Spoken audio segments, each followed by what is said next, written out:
Joe, you seen this clip of Stephen Colbert doing his terrible night show from his house alone? No, absolutely not. I will not look at that. It's like, what, 40 seconds long? You can do a lot of damage in 40 seconds. I'm not watching that shit.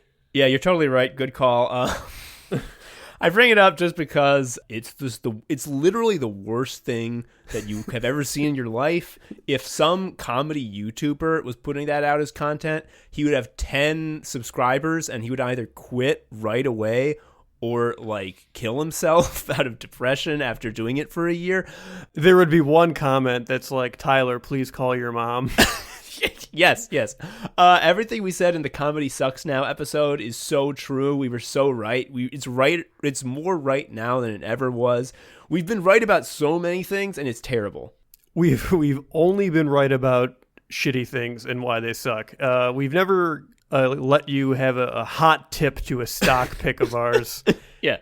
We don't have a bunch of cool tricks for you. We've never been like anime is real, and then it happened. It actually... The only anime that's real is the bad kind, where there's perverts. They're around. They're real. Yeah, so we will continue to use this power to disappoint ourselves and those that listen to us. That's the goal here. Yeah. Well, I mean, on a lighter note, Joe, I want to talk about something that we did recently, really recently. This is actually going to come out as sort of not a first, but is a sort of a new trend for Anime Sickos. This episode is going to come out pretty soon after we recorded it, so I can just say this and say that it happened recently, and it will be true. We watched the movie Promare, which is an anime movie not based on any existing thing. It's just an anime movie with an original story that was produced by the animation studio Studio Trigger. And Joe, it fucking whipped. It rules so hard. Yeah, so I knew nothing about it. I went in blind, other than people were like, it looks cool. I actually thought it would be about a horse. It was not. Why? I don't know. I saw mare in there, and I was like, that's enough for me. It's a professional mare. Holy shit, now that you say it. Yeah, no, Promare fucking whips. All I knew about it was that it was by Studio Trigger. It was their first theatrical feature film. I know Studio Trigger because they made Kill la Kill and Little Witch Academia, two shows I fucking love. And I also knew that when this movie Promare was screened in the US, which like all anime movies was like a single day in like 10 theaters in the entire country, so basically it's impossible. There were like enormous fucking lines and it was sold out instantly. It was a big thing. And everyone loved it. And so what I did was scene missing. I definitely didn't steal it off the internet. I have no idea how I got it, but we watched it and it's so good. Yeah. First of all, it doesn't waste any time. It is a very efficient movie, and I don't mean like they blow all their exposition right away. Like everything Studio Trigger does, there's a steady ramp of stakes that never stops. Does it end in space with them fighting planets? Of course. Like everything they've produced, yes. Yeah, the thing that rules about it is that there was a huge drill. Like, they know exactly what you want to see. They're like, I know this isn't Gurren Lagann, but what if it was between you and me? What if it was? What if there is a team up between two former enemies and they have to control a mech? Wow, wouldn't that be wild? That would That would be just like another show that we love that we also did. Funny how that happens again. Yeah, what if there is a brash and loud hero and a sort of icy, cool, calm, twink villain who really hate each other, but then they have to team up and there's a lot of sexual tension between them. You like that? You like that when we kept doing that? Well, what if we did it a third time? That's the fucking thing about this movie. I mean, it is efficient, as you say. Like, the first scene is like the best anime fight that ever was animated, and then they top it like 5 times. Yeah. But like, every single thing that happens is something that had happened in another Studio Trigger series. Yes. And that reads to a sort of person not in the know as laziness. But what it actually is like the only moral way to create art. Yeah. If anything this pandemic has taught us, it's that everything is fake. Rules don't exist. And one of those rules that we should break free from is that movies got to have shit that isn't rad as hell for a second. Just fuck it. Like, just open with fights, only have fights. Like, if you give me a exposition scene, I want it to either explain why the next fight is going to be even radder than the previous fights, or I want you to make the two beautiful boys have some more sexual tension so when the next fight happens, they want to fuck each other more. And that's the only exposition we fucking get in Promare. Yeah. Yes. And it's not just anime movies. I feel like this sort of idea can go through your entire life. Like, if you are old enough to know where to get a podcast, like, you know what's good. Just do that. Like, don't do the other shit. Like, what? Like we made our playlists recently, where we made sicko playlists for the newsletter. And there were times when I'm like, ooh, I want a song from this band that I really like. Should I go for a deep cut? Should I go for like one of their more obscure tracks? And I'm like, wait, fucking no. I'll pick their most famous one because it's the best. Yes. No Chumbawamba deep cuts. The shit we love.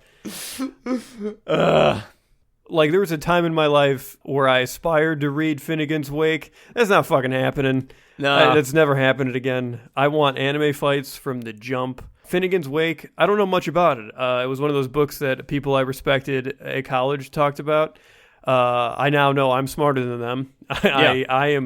My brain is way better than them. I'll tell you something, though. It's probably too long.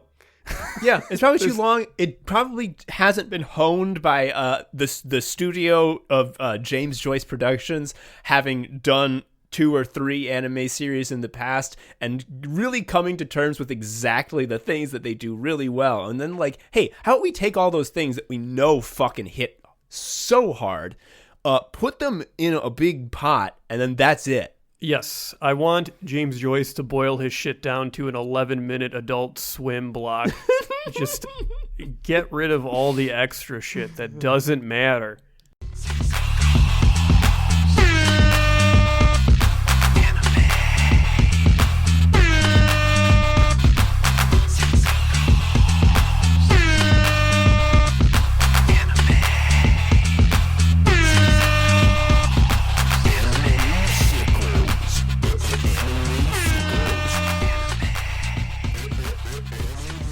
Welcome to Anime Sickos, the podcast about the 4 pillars of despair and human misery, anime, gaming, posting, and jobs. I am Joe. I am an anime sicko. You may be wondering, how come the coronavirus isn't one of the pillars of despair? Well, actually, I got a special look, a hidden sneak peek into the lab in China where it was made. And actually, would you believe the 4 ingredients that it took to make coronavirus were anime, gaming, posting, and jobs? Yes, it's true. We again have predicted a horrible thing that has caused a great deal of misery to everybody. You know the beginning of the Powerpuff Girls where they show him churning the big pot? It's that shit with like Naruto and some posts. What it actually was is they were just trying to make a nice soup, and there were 4 vats that were around, and they fucking, with one big stir, they crushed all 4 vats, and they all poured in at the same time. That's where coronavirus came from. Yeah, it's no good. And you got to introduce yourself. Oh, I'm Tom, an anime sicko. Joe, what are we talking about today? What's the topic? This is simple. I'm going to ambush you a little bit, and I'm sorry, but my premise here is that you're too fucking stupid to enjoy Animal Crossing. Like, your brain sucks. You described it as like the part of your brain that enjoys Animal Crossing is the same part that likes getting high, and yours is just fucked. Yeah, you're that part of your brain that enjoys THC and Animal Crossing is all shriveled and weird. Every time I've tried to imbibe marijuana, one of 2 things has happened. 1, I took too little. I don't feel anything because I was too scared. Or 2, I get so fucking nauseous and cold that I want to die. Yeah, which you've done both with Animal Crossing, because when nothing happened, you were messaging me being like, so there's just like a bear and you talk to him, is that it? And then the part where you got cold and wanted to die is when you looked online and got massive FOMO from seeing all this shit people can do. Like, no fucking joke, Joe. Like, going and seeing your friend's island of New Lesbos was the most anxiety I suffered since the fucking start of the pandemic. Since the event. Yeah, that hit me harder than like society collapse. Looking and seeing the fucking gulf that I had to travel to get to where she was. And knowing that by the time I am there, she'll be 3 weeks ahead of that.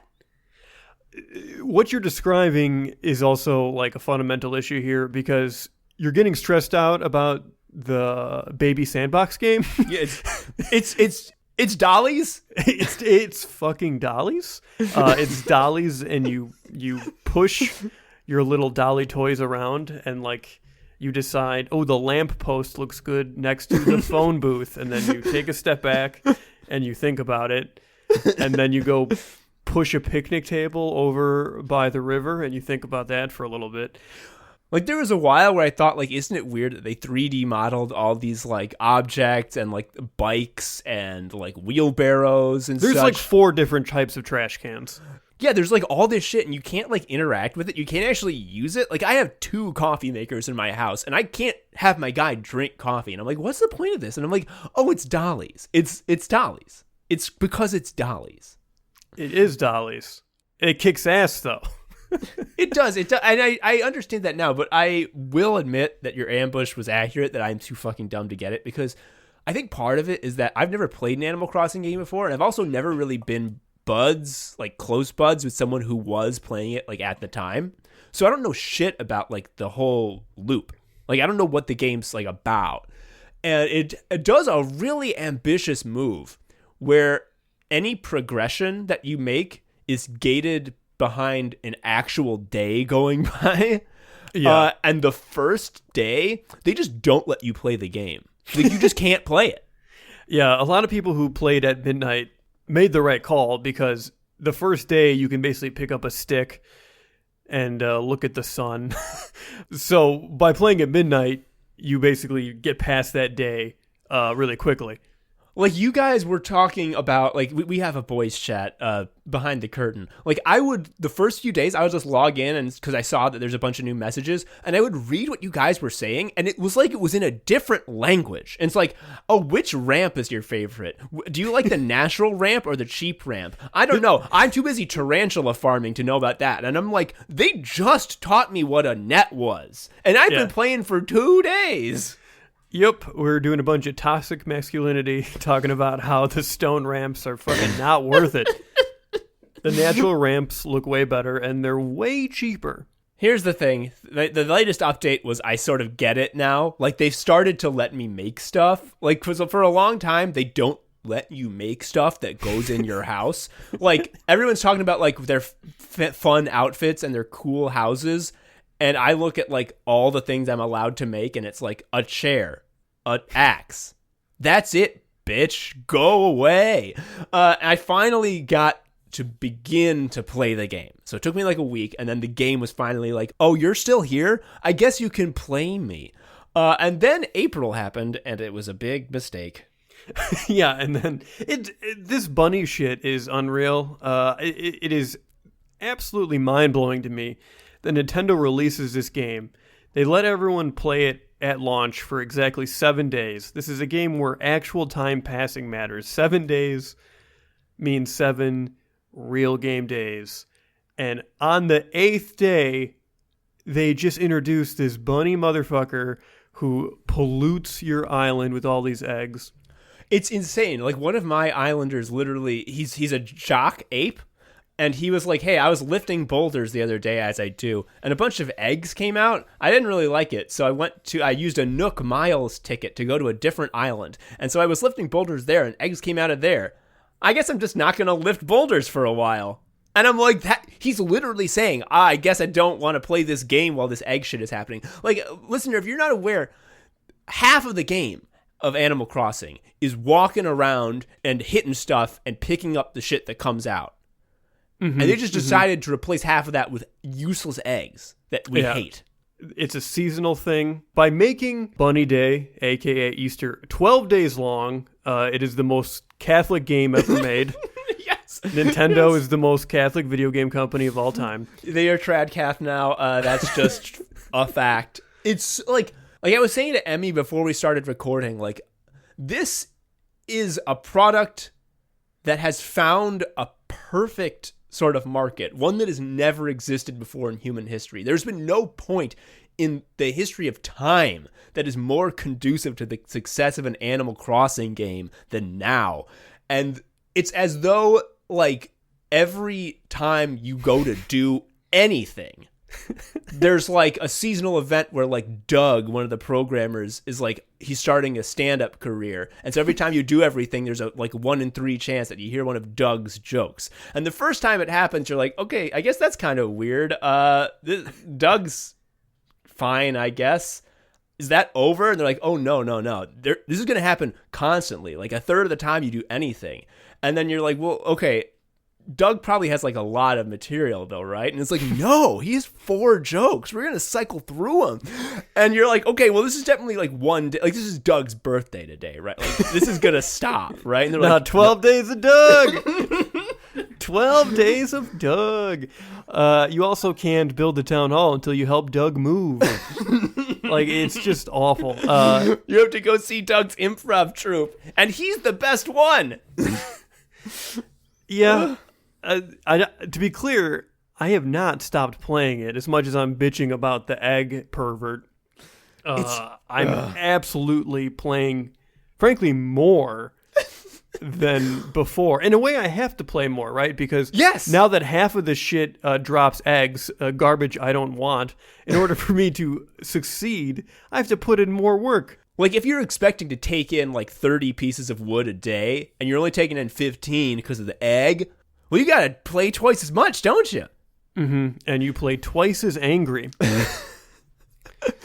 It's like, fishing especially is the worst. No, yeah, fishing. First of all, why do the eggs bite the bait? That's the part that makes me go Joker mode, is because the eggs will bite the lure. And, like, they thrash around. What's causing that thrashing? And, like, every time you fucking cast, you have to make sure that the fish isn't about to spin around and face the other way. And you have to make sure that, like, okay, how long is my fishing pole's cast? And what direction are my feet pointing so I know where the fucking hook is going to land? And is that going to be in the fish's cone of vision? And sometimes you fuck up and you have to reposition yourself 3 or 4 times until you finally get it to bite. And then you have to wait for, like, the 2 or 3 fake bites. And then the real bite happens and you're like, I got it, and it's an egg. Yeah, you also fuck it up because you're looking at Twitter at the same time. Yes. It's a fucking... I hate the eggs. Also, like, there are fucking presents that are on balloons that you have to shoot down that are given to you by Sky God, and you really want to get them because they're extremely goofy shit. Like, I got a quarter of a wrestling ring. Just, like, straight up 1 corner of a ring, and then it just stops. But, like, this motherfucking egg pervert is bombarding you with like an aerial assault of useless boxes full of egg. And like, you can't even do anything good with the eggs. The best is when he drops you a recipe so you can make absolute clown shit out of the eggs. Like, the idea, I guess, behind this event is we'll put this themed resource in the game and then you can build special seasonal stuff with it. But it's all the most hideous, tacky egg shit. Yeah, you can make a bedroom set out of the eggs. Like, you can get a bed and various balloons and a whole sort of furniture setup. It looks like shit, dude. A lot. Yes. Like, Nintendo bucks a lot of best practices in the gaming industry, and in a lot of ways, this lets them be innovative and creative and unique in a way that other companies can't touch. But one gaming best practice is when you have a limited time seasonal event that ideally makes people play more, you want the exclusive content you can only get by playing during the event to be good. What they have done instead is, hey, buddy, Animal Crossing, you like it, right? Cool. If you play a lot during the next 2 weeks, you're gonna end up looking like a huge, disgusting diaper pervert who gets off on this shit. Who lives in a house made of diapers. If you decorate your room with the egg stuff, you look unhinged. It's bad. I just got a second room. And you know what? I was thinking about like just ironically making it the egg room, and I started doing it, and I had to bail. Like I couldn't commit. It's like ironically posting pictures of yourself with a ball gag and a diaper on Twitter, and like, isn't this a joke? And it's like, well, it's not a joke now. And the thing is, like, people coming to my island, they could see it, and I would have to explain it. Like, you can make clothes, like an outfit out of the eggs, and I did it and I put it on just to see, and it was like the game should be rated M now. It was perverted. It's an egg gimp suit. Fuck. It's the worst shit. I put my normal clothes back on, but I forgot to take off the egg shoes. And then like an hour later, I was walking around and I noticed I was wearing egg shoes and I felt so disgusting. Yes. So Nintendo is a bunch of fucking power-hungry freaks. Everyone's locked inside and they unleash this on us. My hypothesis for this Bunny Day event with this egg shit is that it was not actually planned on launch, but as Nintendo realized that this game was launching right as there is a sort of global lock-in that would make everyone play Animal Crossing more than ever, they wanted to just flex on us how hard they had us hooked. And we're like, how can we make the game as bad as possible just so they know what kind of power we have over them? Yeah, and they made it Catholic, which is, just a gross flex. Another thing that's bugging me about Animal Crossing, and less now because I increased my inventory slots, but a lot near the beginning, because when you first start out, not only can you not play the game at all, but also your inventory is insanely small. It's like so fucking small, and literally like half the time you pick something up, and this is just an endemic problem, which is every single menu prompt takes fucking forever. Every time you pick something up, it's like, oh, your inventory is full. What are you going to do with this? Drop it or swap it? Here's your menu. And then I'm like, ah!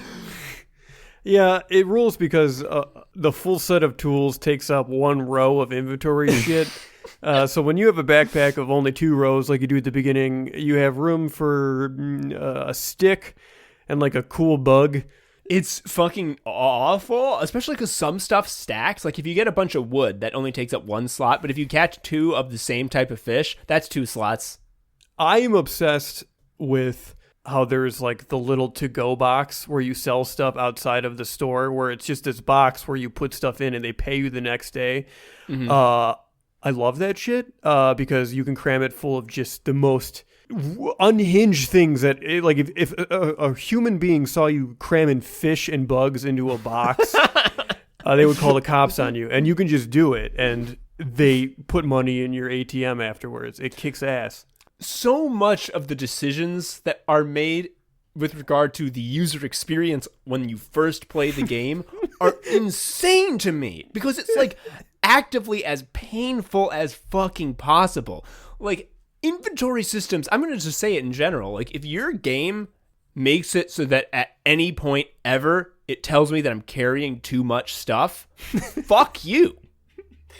Oh man, it makes me think of Stardew Valley, where one of the first things you should buy for your sanity and also just to progress at a good pace is like the improved backpack. Mm-hmm. So the beginning of Stardew Valley is this mad rush to like grab grubs and rocks and like things that you can sell for pocket change so you can get this backpack as soon as possible. And it's insane because like every single fucking like how do I get started with Stardew Valley guide is like first things first, fuck farming, get a backpack. And it's not even like you need to get this thing that unlocks a new ability. It's like, no, you gotta like take your weighted suit off. Why did I have the weighted suit to begin with? Anytime a game allows you to upgrade your carrying or inventory capacity, they're stealing from you. Like they could, you could have had it from the jump. Yeah, they put that on you as a horrible curse to make you feel good about it. There's literally no fucking like game design explanation that will ever fucking convince me that it's a good idea. Because like part of the whole like crux of game design is like, a game is but a series of interesting decisions, and the more interesting those decisions, the better the game. And it's like, I think the point of a limited inventory is like, let's force the player to choose what they keep. Why, this way they can't simply hoard like a miser, but instead make informed decisions about what is and isn't important. Those informed decisions end up being you constantly dropping and switching one thing on the ground in front of you. There's never been a fucking time where I have gotten a prompt about my inventory being full, and I've been like, oh boy, interesting. Time to think. It's always been,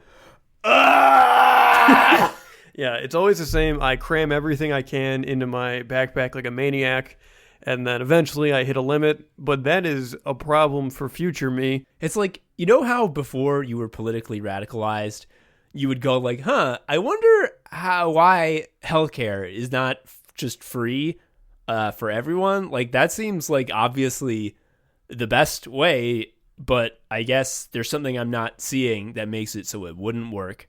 That's the same for backpack shit in video games. That's the same. Yes, the 3-row backpack is Obamacare. They're like, this is the best. This is as good as it gets. Backpacks don't get better than this. No one in the world has better backpacks than this. Do not read about backpacks in other countries. And you're like, well, why don't you just make it so that I can carry everything? And then they're all like, I can't believe you would shit on Obama like that. Don't you appreciate what he did for you? Would you rather Trump had been president then? And I'm like, that's what, huh? Yes. It's like The Witcher 3 I've talked about previously on this show. It's great. I love it. But I cannot fucking stand that there is an inventory maximum in that game. And like, it makes it so like the most monumental and game-changing events in the game are not like, oh, I learned a new power, or oh, I got a new sword, or oh, I saw a new plot development happen, or oh, I just got a new area. It's buying new saddlebags for your horse, which is the item that makes your carrying capacity go up. Because it's basically like when you're playing The Witcher 3, you have 2/3 of the game is really fun action RPG, and then 1/3 of the game is a little window that keeps telling you to drop something. And I don't like that game. And then every once in a while, I get an item that turns that part of the game off, and I feel so fucking free. And then like 10 minutes later, I have hit the new limit, and that part of the game is back, baby. Yeah, the first act of the game is a story about a man trying to get a backpack for his horse. So, like, I legitimately, why? Does anyone enjoy this? The explanation of why people defend these sort of things is always like, well, it makes the game more realistic, which is like frankly bullshit, because if you have weight limits or space limits in a video game, you can still walk around with 80 pounds of spoons and it like, changes nothing. It changes nothing. Yeah, like it's like 80 pounds of spoons, totally normal. 81 pounds though, I'm going to be moving insanely slowly. Yeah, I'm in a permanent crouch. Yeah, if games were realistic about space, you would jingle jangle like crazy, but you don't. And also, like, if games were realistic, I wouldn't be out there doing all that stuff. I'd be too depressed. Yes, yeah. The only inventory system that I think works really well is the Resident Evil system, which you have like a box, right? And like different items have different sizes. Like your gun takes up certain amounts of space, and it's like kind of like a mini Tetris game. But here's the thing: there's not even that many items. It's not like you're picking up twigs so you can make shit. Like, it's literally like there are guns, there are ammo, there may be some like gizmos that are going to solve puzzles later, but that's it. And that fits into the sort of horror ammo conservation element of the game, because you like are literally looking at what you have, and it's like meaningful in that way. But at the same time, you're not trying to make a bunny chair out of like 6 different types of crafting components. It's you need ammo for your gun. Yes. Like any sort of explanation defending limited carrying capacity, it's like, well, if you could just carry everything, then the game would be too easy. It's like, well, then give me less shit. Just give me less shit. There's one game that we talked about this at the beginning, how like just give me the good shit. Like don't lie to me. We can just have the good stuff all the time. There's a game called Crashlands, which is like one of those like top-down survival games. It's similar to Don't Starve, but it's like sci-fi instead of that weird gothic thing. But one of the huge selling points of the game, and they put it on their fucking Steam page, is that you have no maximum inventory. Like in the trailer for the game, they have a dumb joke where they're like, and a huge part of the game is managing your inventory. And they're like, just kidding. You have unlimited inventory. That part sucks ass. And the game isn't even that good, but like I want to play it so much just to not have that happen to me. Yes. Like you see stuff on the ground and you just pick it up forever. You are an infinite Pac-Man. You never have to worry about anything. Yes. And because like in any of these games, there's always stuff that like isn't that important, and it's always the first thing you fucking drop. Like it's not an interesting decision to be like, what am I going to offload so that I can get under capacity? The answer is always it was the worst thing. It's like I'm going to offload the worst one, and just like when you get to that point, you're like you resent the worst thing for existing at all, and anytime you pick it up, you get fucking pissed because all it is like potential energy for the future, a box to pop up and tell you that you have to do a chore, and I don't want to do that chore. Just don't be in the game if you're going to do that to me. Like every maybe 3 months, I get this really awful hankering to play a survival game, and every survival game is fake. It doesn't matter if it's like Green Hell, which is about living in a jungle, or like Long Dark, which is about surviving the Canadian wilderness. They're all the same game because what the game is managing a bunch of different bars, like hungry and thirsty, like you're a fucking sim, and then managing all the shit in your backpack. It's just a nightmare. Why are you doing this to us?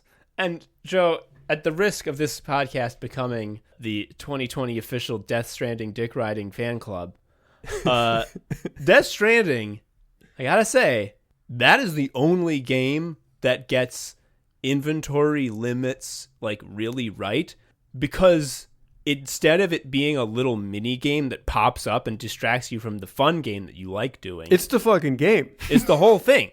There's not an arbitrary reason why fucking Norman Reedus can only carry so much. Like, when you hit his limit, you see the fucking stack of shit in his back, and you're like, oh, well, yeah, obviously, yes. Well, clearly that's not going to work. Yeah, that is 6 cases of Monster. That is very heavy. He shouldn't have that. And, like, when you're approaching, it's not like a binary either. Like, so many of these games, as you say, like, 80 pounds of spoons, fine. 81 pounds of spoons, I can't handle. I love that shit. I'm slow now because that spoon really did it. Like, when you're near his limit, like, you can still move, but, like, it's so much harder because you have a very tall stack that sways a lot with every step you take, and it's really easy for it to sway a little too much, and then you fall over to the right, and you have to really struggle to pull your weight to the left. I have a dumb inventory-related game for you. I'm going to ask you if you've ever done this. You played Oregon Trail, right? Yeah. Okay. You know how at the beginning of the game, you can buy like grandfather clocks, and it's like supposed to be like educational. Like, you wouldn't take grandfather clocks on the Journey of the West. You should focus on food and cornmeal. Yeah. I would do grandfather clock rush mode, where the whole point of the game is to see how many grandfather clocks I can get to the town at the halfway point, and then sell that for profit. Hell yeah! You're just this. Joe, you invented Death Stranding in the past. You're Kojima. I thought of that in 7th grade, too. Jesus Christ, that's the best game ever. Yeah. Anyway, now I have 3 rows of inventory in Animal Crossing. And I tell you, I hit the limit just as often. It's a nightmare, and I hate it. I'm going to tell you that it gets better, because eventually you get 4.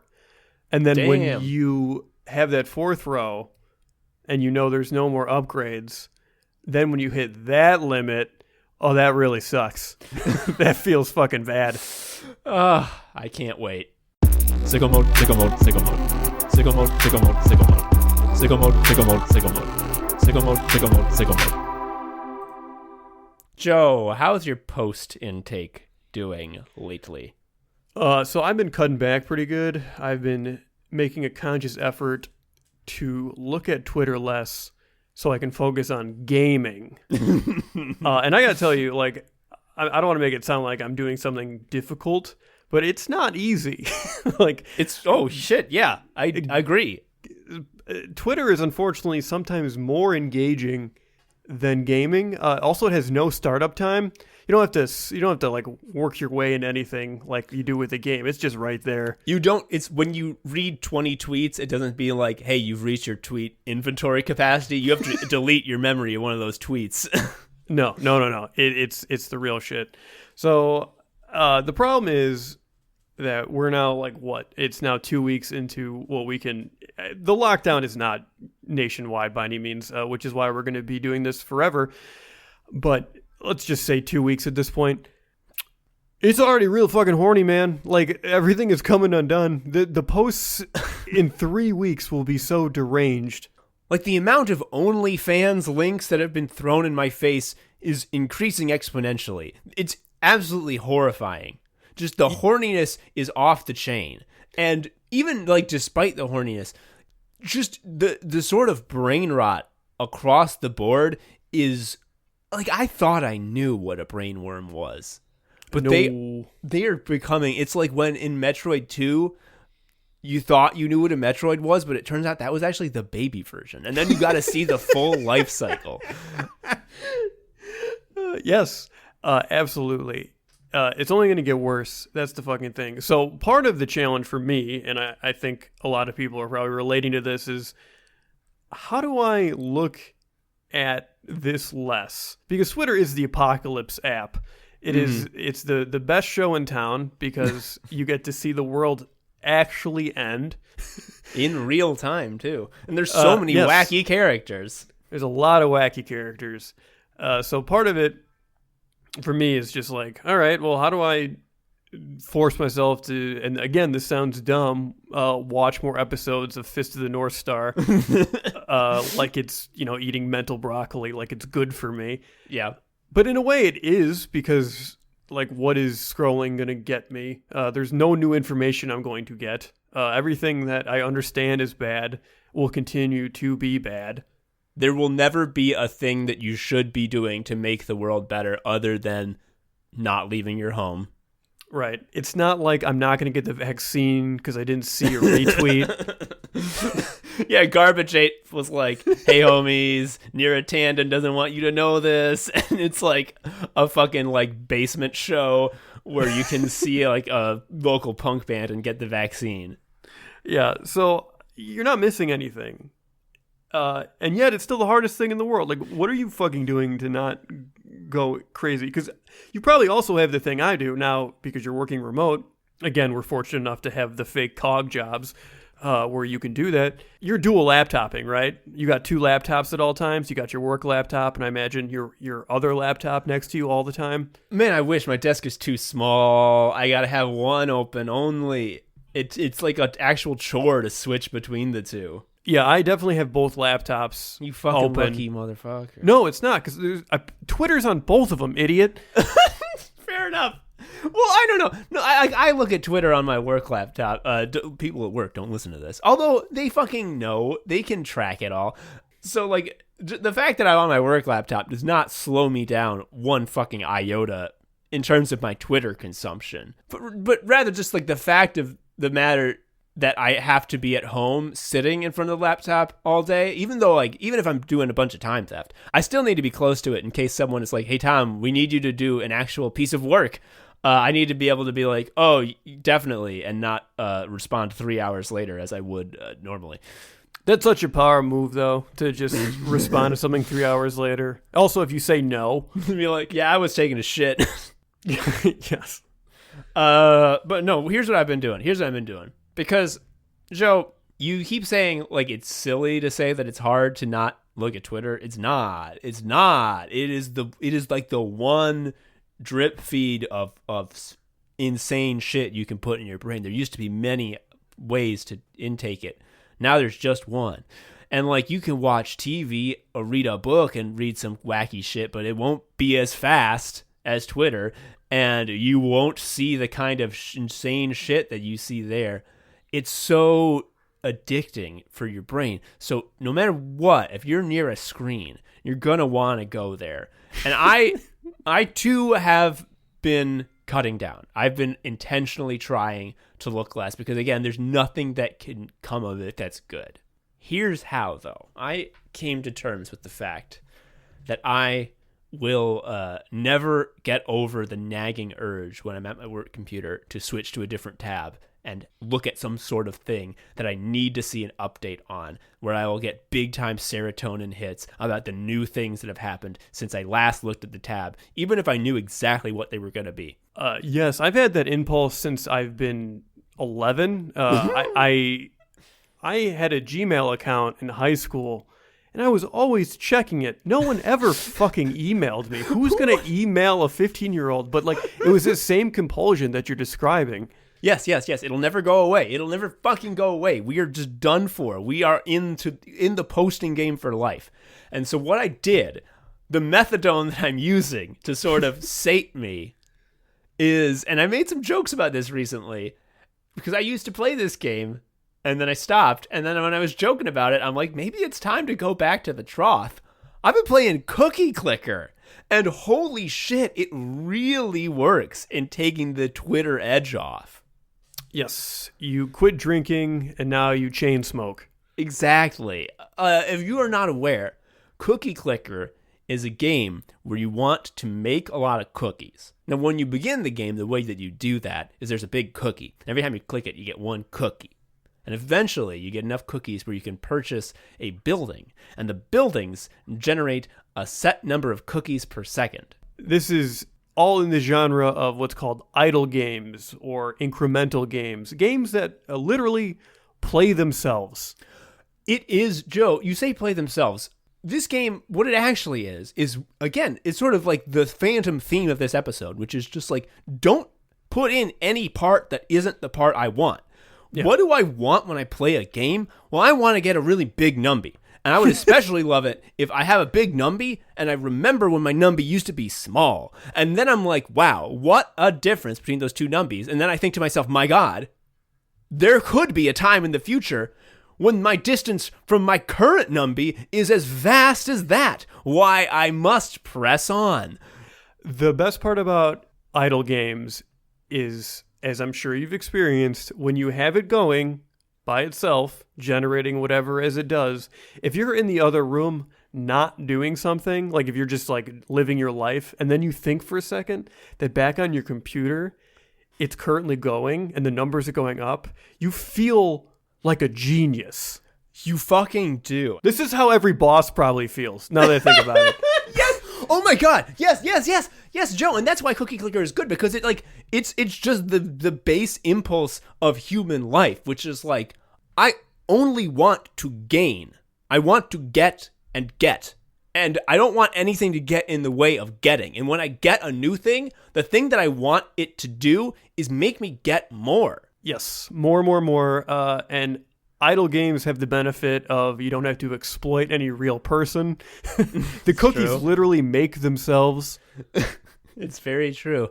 And the fucking thing about Cookie Clicker in particular that makes it so exciting, because you might think correctly, having heard what you've heard, that this is boring as shit because it is just a numby going up, and eventually you hit a numby that makes you click a button, and then it makes your cookies per second go up, and you have to wait for the numby to go even higher so that you can buy a better thing, and that'll make it go up even higher, and you can buy a better thing. That sounds boring, right?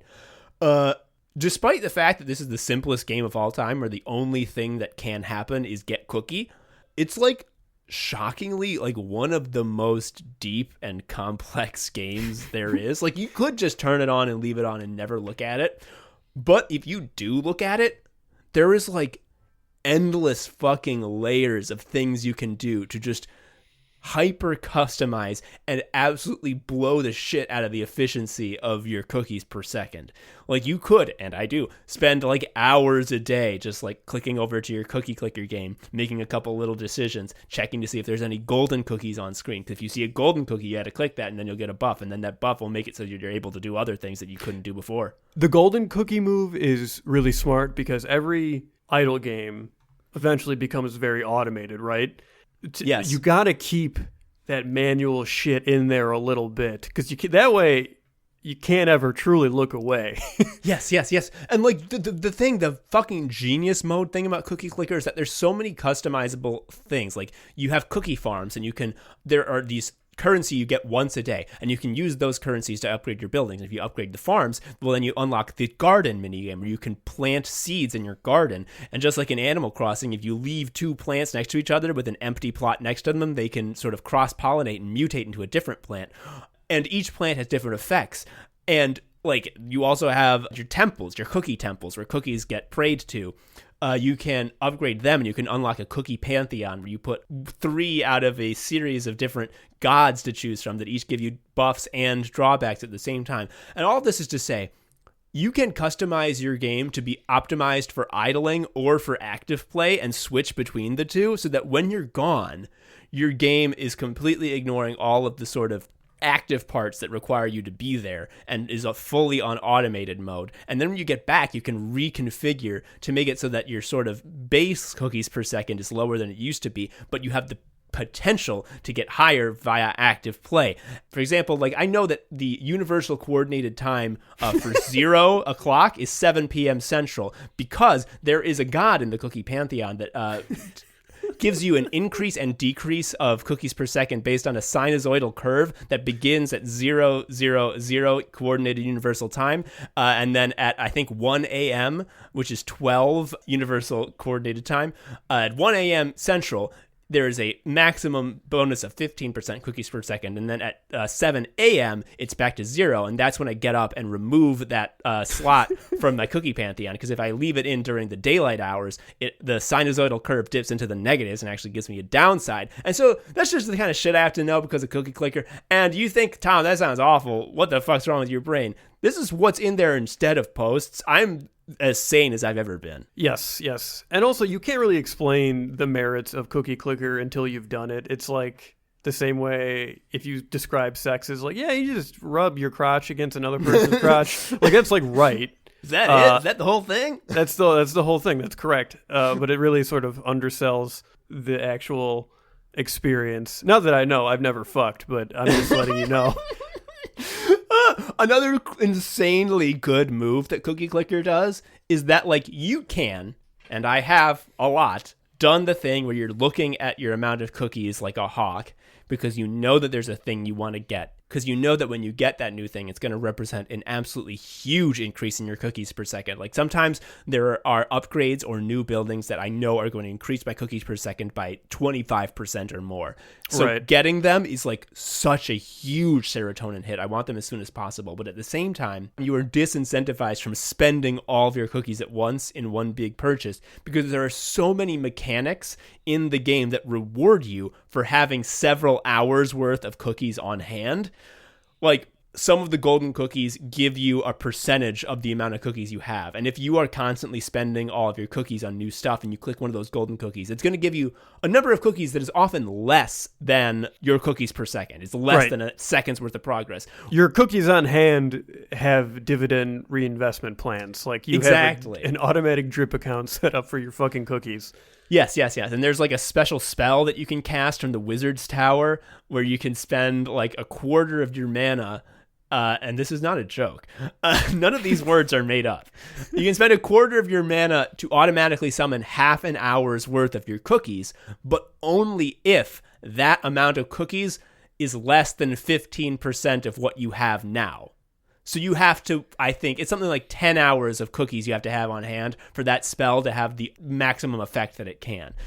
And then like later, the second building you get is grandmas, and you can build these upgrades that sort of make the grandmas bionic and eventually start to tap into hell energy. And eventually you develop a hive mind, and all the grandmas have one mind, and they become like a sentient flesh monster like the navigators from Dune.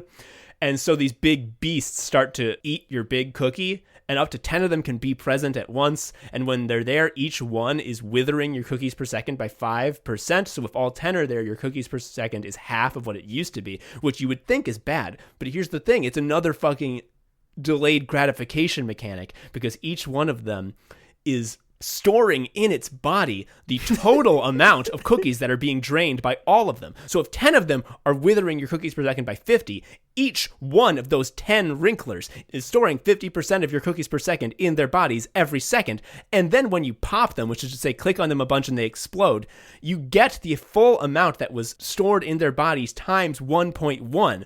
So you want to keep 10 wrinklers withering your cookies per second by 50% for as long as possible, because what that actually means in real terms is you're getting 6 times your current cookies per second, but you don't actually get it until later. But the longer you spend delaying the gratification of popping the wrinklers and getting their bounty, the greater the reward will be. The ghouls who run the world play banking like this. Like, this is the same thing to them. I feel like if the mechanics that sort of run the world economy made as much sense as Cookie Clicker, like all of this wouldn't happen. Nothing you just said is any more complicated than bundling mortgage derivatives and selling them as assets and all that shit. It's just a matter of the flavor, dude. Yeah. So I didn't get too into Cookie Clicker. I played it a little bit. The game I got really into is a mobile game called Kittens Game. And it is a idle clicker game, but instead of there only being one resource, like, everything just being cookies, it's the point of the game is you have like a tribe full of kittens, and you're just trying to grow the town and make them prosper and build things. I also want to be clear that this game has no fucking graphics. It's just a bunch of words and buttons. So when it's like, oh, your town has 30 catnip farms, you don't see that shit. It's just a fucking bunch of letters. Yeah, numbies, dude, numbies, numby go up, I don't give a shit about anything else. Right, and it had some of that thing later on where you have to still actively play, and the mechanic that had to happen is you can research astronomy towers, basically big expensive telescopes. Also, the thing is, the kittens are basically going through Dr. Stone. Like, they start with nothing and eventually they become like the nuclear age and they do space travel. So it's basically just Dr. Stone. And the way I had to unlock the next tier of upgrades is I had to witness X number of shooting stars, which you can only do by looking at the game, and it'll be like, oh, your astrology tower noticed a shooting star, and you click on it. You have to be there to be like, did you see that? Homie, you looking at that? You seeing this? And the reason I stopped is because I was on the treadmill, and I was like, well, if I run and look at this, I can get the stars as they shoot by. And, buddy, I almost ate shit. And after I almost fell, I was like, you know what? I don't need to do this game anymore. All the dopamine went away. I mean, you say that you don't need to do that game anymore, but I would argue every game you play is at its core that. Like Cookie Clicker and all these idle games where it's just numby go up. That is like the core of gaming. Everything else is just a coat of paint. Yeah, when I said I don't need to do this anymore, I meant specifically Kittens Game. I, of course, then went upstairs and played a different video game. Like, for example, listener, like Dragon Quest? You played that game? You played any sort of JRPG? What is that game? Well, you have a fight, and what the fight is you want a numby to happen. That is the damage that you do. You want a numby to be high. If it's high, you happy. And then when you're done, you get experience points. What's that? That's a numby. What happens when you get enough of that numby? The big numby go up. You level up, the big numby up. And what happens when you level up? Well, that means that when you have your fight, the numby bigger. That makes you happy, right? That's Cookie Clicker, folks, except it's less complex and rewarding than the actual fucking cookie version. Yeah, JRPGs are just Cookie Clicker, but the main character has amnesia. That's the same shit. That's what it is. Joe, I think it's time to wrap this sickos up. I've had a great time jawing with you in the time of Rona.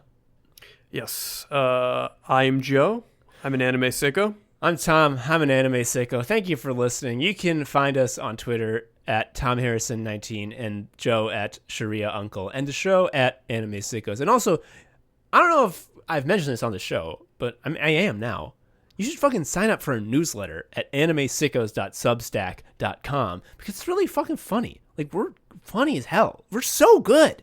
Yeah, there's no writing jobs anymore. We're recording this the day the Outline fired everyone, which I think was like the only website left for writers after Deadspin. So the only thing left now is newsletters. So look at ours, please. Yeah. If you get a writing job, what you actually have done is you put a layoff in the oven, and then later it's going to be done, and you're going to take your layoff out. Anyway, thank you for listening. That's all for us. Bye. See you. Thank you for listening to Anime Sickos. I've been Tom, a sicko. You can follow me on Twitter at TomHarrison19. Joe is also a sicko. You can follow him on Twitter at Sharia Uncle. You can follow Anime Sickos on Twitter at Anime Sickos or email us at animesickos@gmail.com. Please leave us a review or something. I don't know. Tell a friend. Anyway, until next time, bye.